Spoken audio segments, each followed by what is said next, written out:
नमस्कार। आइए मैं बात करता हूं सबसे पहले आपकी कनिष्ठा उंगली के बारे में। कनिष्ठा उंगली निश्चित रूप से ये अच्छा फल नहीं बता रही। इतनी गहराई में चली जाए कनिष्ठा उंगली तो व्यक्ति जो निर्णय क्षमता ले, जो निर्णय करने का प्रयास करे, जिस काम के लिए प्रयास करे, उसमें एक रूपता से टिक नहीं पाता।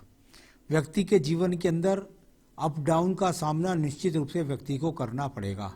साथ ही साथ गलत निर्णयों से लगातार अपने कार्यों में नुकसान, अपने व्यापार में नुकसान, सही नौकरी में सही तरीके से ना टिक पाना, इस तरह की स्थितियों को यहाँ पर ये आपकी कनिष्ठा उंगली है। तो इसके लिए आपको निश्चित रूप से यहाँ पर पन्ना धारण करना ही पड़ेगा। अगर आपने पन्ना धारण नहीं किया तो आपकी सोच नेगेटिव होती जाएगी। आप एक जगह स्थिर होकर नौकरी नहीं कर सकेंगे या किसी भी एक स्थिर व्यापार में टिक नहीं सकते। तो ये सब यहाँ संकेत अपने आप में अच्छे संकेत के रूप में इस तरह से अगर डाउन हो जाए उंगली तो ये बहुत बुरा फल कहलाता है। आज तो इसको ठीक कर लीजिएगा। साथ ही साथ अब बात करता हूँ मैं सूर्य की उंगली के बारे में। सूर्य की उंगली की लंबाई लगभग बृहस्पति की उंगली की लंबाई के बराबर हो तो व्यक्ति के जीवन के अंतर्गत व्यक्ति की बहुत सारी जिंदगी एक समान बीत जाती है। यानी आज जो आपकी स्थिति है उसी स्थिति में लगभग बहुत सारा समय आपके जीवन का निकल जाएगा। अगर संघर्ष की है तो संघर्ष में, और यदि अच्छी है तो अच्छी, और खराब है तो खराब। तो कुल मिलाकर ये दोनों उंगलियों की बराबर लंबाई लगभग दिखाई पड़ती है तो ये अच्छा संकेत नहीं कहलाता है। मैं बात करता हूँ माता पिता की सेवा के लिए। तो आप माता पिता की सेवा करने वाले हैं, किसी प्रकार से भी भाई बहनों से भी वैचारिक मतभेद नहीं रखते हैं, कोई भी किसी प्रकार से बदनामी का योग भी दिखाई नहीं पड़ता है। इसके बाद देखिएगा शनि की उंगली को। शनि की उंगली यहाँ पर यह देखता हूँ तो यहाँ पर किसी प्रकार का ऐसा कोई संकेत नहीं कि कोई आपका धन लेकर डूब जाए या किसी को आप धन दे दें तो लौट करके ना आए। आप धन देंगे ही नहीं तो लौट करके आने की सवाल ही पैदा नहीं होता। हाँ, सामान्य सा पर्वत है, सेकंड पर्वत पर बहुत खड़ी रेखाएं नहीं है, यहाँ ऊपर भी कोई इतना चक्र की उंगली भी का निशान भी नहीं है। हाँ, ग्रहण शक्ति कमज़ोर है तो धन के आगमन भी सामान्य रूप से आपके पास में धन के आगमन भी बने हुए हैं। आइए बात करते हैं इसके बाद बृहस्पति की उंगली के बारे में। बृहस्पति की उंगली पत्नी सुख सहयोग के लिए, साथ ही साथ जीवन में जानी जाती है संतान सुख सहयोग के लिए। यदि यहाँ बृहस्पति की उंगली के सेकंड वर्ग पर देखता हूँ तो किसी भी प्रकार का ऐसा चिन्ह नज़र नहीं आता जो आपके जीवन के अंदर ये बताता हो कि प्रेम संबंधों में खराबी है या पत्नी आ जाएगी तो खराबी हो जाए। इस तरह का अभी यहाँ कोई संकेत नहीं। संतान में देरी के संकेत नीचे की तरफ थोड़ा सा दिखलाई पड़ते हैं। तो उम्र आपकी इतनी होगी कि अपने आप ही संतान देरी सही होगी। कुल मिलाकर के खान पान और स्वास्थ्य आपका भी ठीक है। यहाँ बात करता हूँ बुध पर्व के बारे में। देखिए, कनिष्ठा उंगली खराब हो और उसके बाद बुध पर्व भी खराब हो जाए तो इससे बुरी कोई बात नहीं। यहाँ पर जितना धन आना चाहिए पहले तो वही नहीं आता, उसके बाद आ भी जाए तो वो रुकता नहीं, और साथ ही साथ यहाँ पर ग्रहण सेवाएं नहीं है, ग्राहक रेखाएं नहीं है, खड़ी रेखाएं नहीं है। यानी कि आपके पास धन के स्रोत नगण्य बराबर हैं। बस आपने अपना खर्चा कर लिया, अपना खर्च कर लिया। कोई अच्छा धन का स्रोत ऐसा नहीं जिससे आप अपने जीवन की अपने आप को संतुष्ट महसूस कर सकें। अच्छी बात यह है कि कोई क्रॉस का चिन्ह नहीं है जो अभी संभावनाएं दिखलाता है कि ऐसी बात नहीं है। आपके जीवन में यहाँ पे खड़ी रेखाएं बनने लग जाएं तो वो आपका जीवन को ऊर्जित भी कर सकती हैं। तो सूर्य यहाँ बुध का पर्व समान रूप से है, कोई विशेष लाभ नहीं मिल रहा अभी धन का। यहाँ पर सूर्य रेखाओं को देखिएगा। व्यक्ति के जीवन के अंदर 3-3 हृदय रेखा से सूर्य रेखा थे। व्यक्ति कई बार जीवन में नौकरी परिवर्तन, व्यवसाय परिवर्तन, कार्यों में बहुत ज़्यादा भाग दौड़, ऊपर तक जाना और फिर साइडों में बिखर जाना। न किसी के प्रकार का सम्मान है, न किसी प्रकार की उन्नति है, न कोई तरक्की है। साथ ही साथ किसी प्रकार राजनीतिक क्षेत्र से लाभ भी नहीं है और भाग दौड़ी के बाद में उसका विशेष लाभ भी नहीं है। मैं बात कर लेता हूं इसके बाद में यहाँ एक छोटा सा क्रॉस बीच में चिन्ह, ये भी अपने आप में दोनों रेखाओं के पर्वतों के बीच में हो जाए तो ना सम्मान दिलाता है, धन में पाड़ लगाता है, धन में रुकावट लगाता है। आपके भाग्य रेखा के पर्वत को देखिएगा। यहाँ पे कुल मिलाकर वो रेखाएं जो नक्षत्र रूपी या क्रॉस रूपी क्षेत्र के रूप में बनती हैं। यहाँ पर कोई एकसार रेखा नहीं, समानांतर कोई झाड़ झंकार जैसी रेखाएं। इन रेखाओं को बस झाड़ झंकार रेखाएं बोलते हैं।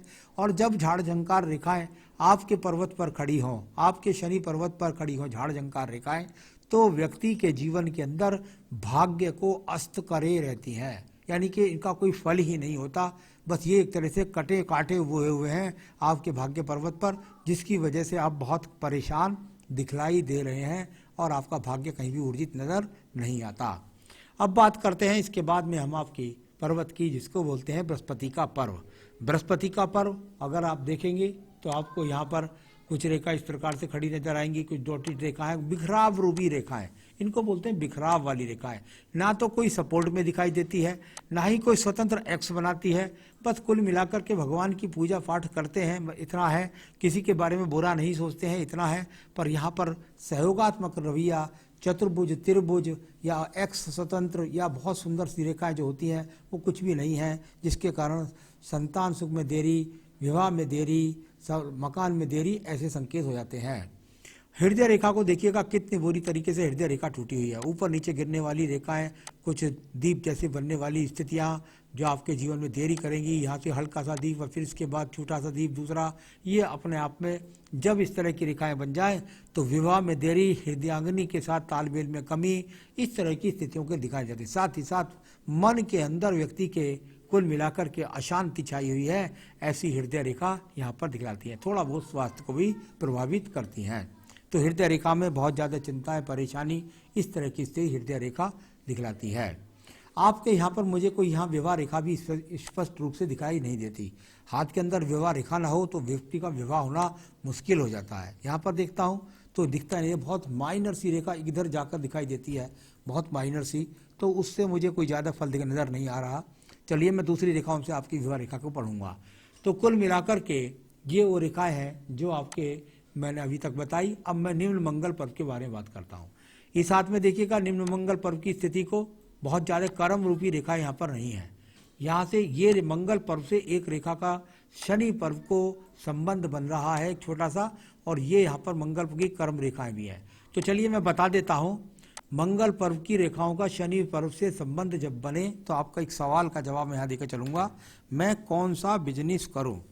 देखिए, जब मंगल पर्व से शनि पर्व को रेखा का संबंध बन जाता है इस तरीके से ऊपर पहुंच करके, तो इसे कहते हैं व्यक्ति मजदूरी करके मेहनत करे। नंबर 2, व्यक्ति जमीन के कार्यों से थोड़ा बहुत लाभ करे, यानी फील्ड वर्क का कोई काम हो, उसमें ठेकेदारी का काम हो, उसमें कोई टेंडर्स का काम हो, इस तरह का काम करे, उससे लाभ करे।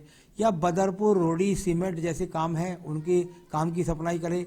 या व्यक्ति कुछ टेक्निकल कार्य हुनर जानता है, उसकी बैठ करके कभी कभी लोग दुकान खोल के बैठ जाते हैं और टेक्निकल कार्य, मोटरसाइकिल ठीक करना, ऐसे ठीक करना, ऐसे कार्यों से लगवाने। कई बार ऐसे व्यक्ति ड्राइवरी के कार्यों से भी लाभ उठाते हैं। तो इस तरह के काम आपके देखने में यहाँ पर बनते हैं। तो आपने बिजनेस पूछा है, उसके टेक्निकल पार्ट्स भी बेच सकते हैं, जमीन से संबंधित जो पार्ट्स चीज़ें बिकती हैं उनको भी बेच सकते हैं। तो इस तरह का यहाँ पर कभी कभी ऐसे व्यक्ति चौकीदारों की सप्लाई भी इंडस्ट्रीज में कर देते हैं। तो ये बहुत सारे कारक यहाँ बनते हैं, उनको कर सकते हैं आप।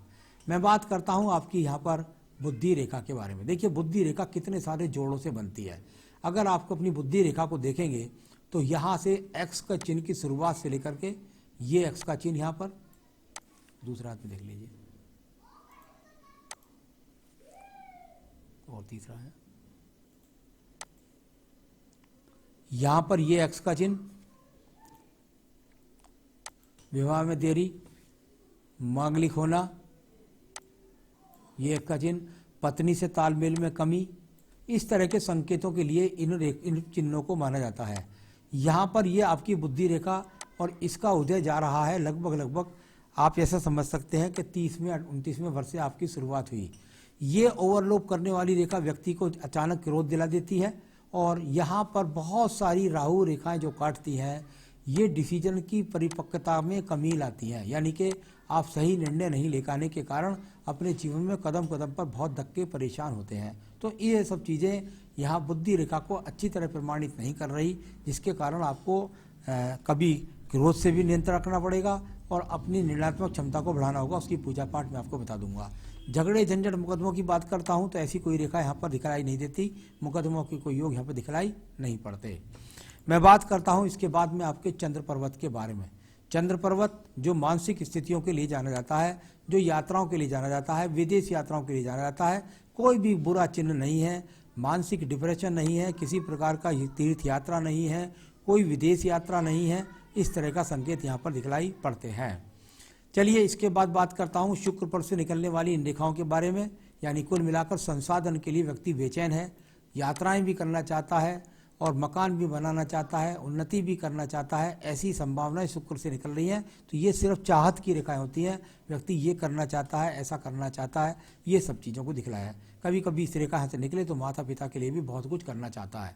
तो ये सब रेखा यहाँ पर भाग्य रेखा को यदि आप देखेंगे तो यहाँ आपकी एज इस समय लगभग 32 वर्ष है। यदि मैं भाग्य रेखा की बात करता हूँ तो कोई बहुत मजबूती के साथ भाग्य रेखा नहीं, थोड़ा बहुत माता पिता का सपोर्ट। और यहाँ से अगर इस रेखा को देखता हूँ तो लगभग आप ऐसा कह सकते हैं जहाँ ये रेखा कट रही है ये आपके जीवन का 32वां वर्ष है। इसके बाद एक छोटी सी बारीक रेखा और भी साथ साथ चलती है। तो काम तो कुछ ना कुछ आपका लगातार चलता रहेगा। हाँ, वो बहुत ज़्यादा ऊंचाई का दिखाई नहीं पड़ रहा, बस ये थोड़ी सी मुझको चिंता है। तो कुल मिलाकर ऐसा बिल्कुल भी नहीं है कि आपको कोई भी किसी भी प्रकार का बड़ा लाभ नहीं मिलेगा, बिल्कुल मिलेगा। आपके काम में कोई भागदौड़ भी शामिल हो सकती है, ऐसी सूर्य रेखा भी बताती है। तो ये इस प्रकार का यहाँ पर रेखाओं का फल आप जान सकते हैं।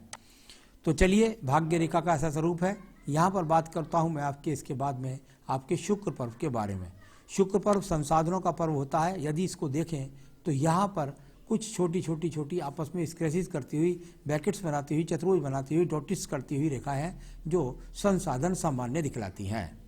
आपकी आयु रेखा की बात करता हूँ, आपकी आयु रेखा, और वहाँ पर अगर आप यहाँ से लेकर यहाँ तक आयु रेखा में आ जाएं तो ये देखेंगे आप कितनी सारी रेखा यहाँ पर एक दूसरे को काट रही हैं।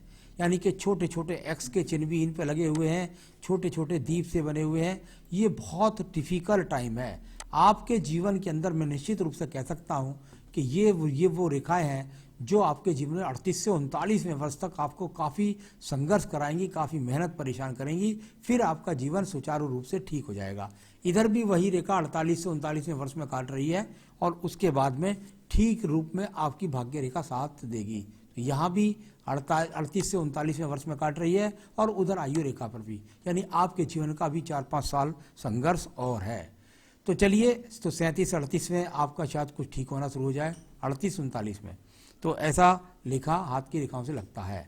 आइए आपकी आयु रेखा को देखते हैं। आयु रेखा और बहुत ही मजबूती के साथ में यदि कहूँ तो यहाँ तक अभी पहुँची है, यानी ये लगभग 65 तक पहुँची है।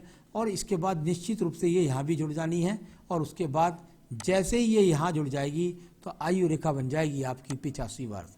तो ये अभी यहाँ तक इस तरीके से आप जान सकते हैं। तो ये तो मैंने बताया आपके हाथ की सभी रेखाओं को पढ़ करके। अब आपके सवाल दे लेता हूँ।